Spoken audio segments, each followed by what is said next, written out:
c'est horrible de se forcer à devoir être méchant, alors que je ne suis pas du tout comme ça dans ma nature. Un chien, j'en ai toujours rêvé. J'ai toujours voulu, lui donner beaucoup d'amour. Et là, j'ai l'impression de faire tout l'inverse. Je ne sais pas quoi faire, Letty. Vraiment, je suis perdu. C'est...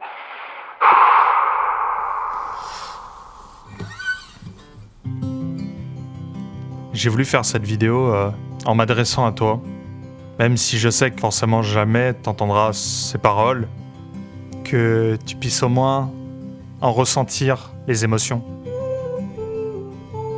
Le jour où je t'ai vu pour la première fois, j'ai direct su que c'était toi que je voulais et personne d'autre, quoi. Alors il y en a beaucoup qui diront que avoir une telle affection envers un chien, c'est démesuré, mais je trouve pas. Je te vois comme un être vivant à part, qui a tout autant d'importance qu'un être humain. Quand j'allume le projecteur et que je revois toutes ces images, j'avoue que ça me donne les larmes aux yeux, parce que c'est magnifique, je trouve. Ça n'a pas été très facile dans les débuts. J'ai eu beaucoup de mal à déchiffrer ton comportement, à déchiffrer tes pleurs. Il y a eu des fois où je me suis mis à beaucoup pleurer parce que c'était le rêve qui se réalisait enfin. Et je me rendais compte que j'étais le pire des maîtres. J'avais même l'impression, en fait, que je t'apportais pas assez d'amour. Et heureusement, pendant cette période, et je les en remercierai jamais assez, heureusement qu'il y avait ma famille pour vraiment m'aider, pour me conseiller, pour me rassurer. Ça me fait rire parce que j'ai même pas eu le temps de te voir grandir. Tu fais déjà le quadruple de ton poids. Mais c'est ce que j'aime chez toi, ta grandeur, ta prestance, ton côté très majestueux.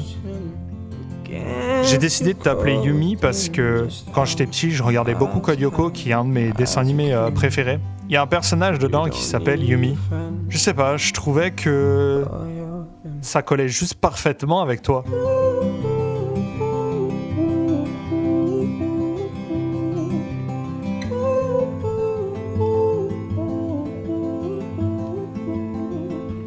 Il y a une période qui a été assez compliquée pour moi, où je me sentais plus du tout chez moi. Et t'as été un petit peu mon remède. Quand je sortais, c'était vraiment le moment où je respirais le plus, et ça me faisait un bien fou.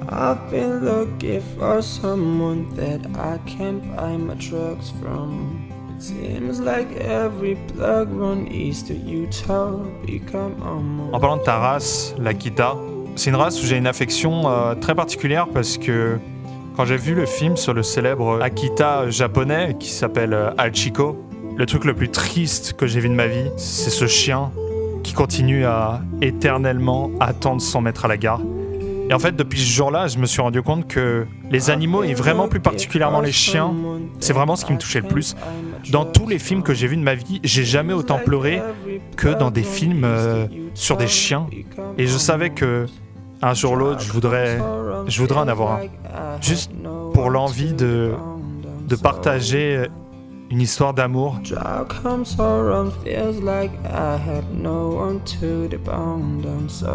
y a des fois, voilà, tu pètes un peu les câbles. Il y a des fois, tu mords. En fait, c'était vraiment la goutte d'eau qui faisait déborder le vase. Dans le sens où je me rendais vraiment compte que de mon côté, ça allait pas en fait.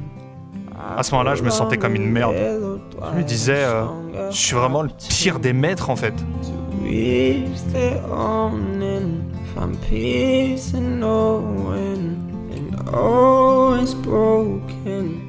Tu m'as apporté cette légèreté. Je prends plus le temps de profiter de l'instant présent, de profiter des moments avec toi, de ces petites balades. J'ai toujours eu du mal à mettre des mots sur ce que je ressens. Sache, Yumi, je t'aime.